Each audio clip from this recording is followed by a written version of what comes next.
dhugaa dubbachuu fi dhala namaa keessatti wanti dhala namaa mudachuu hin qabne tokko divorcii yookiin wal hiikuudha jedhee amanaan.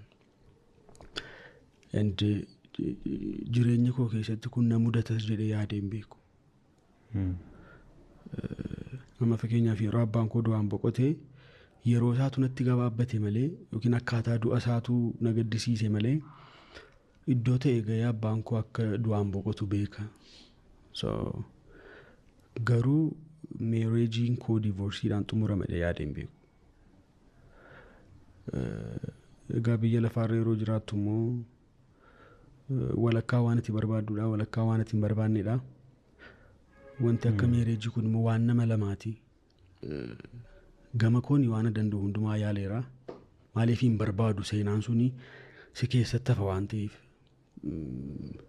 Waanuma amma kaatee jaalallee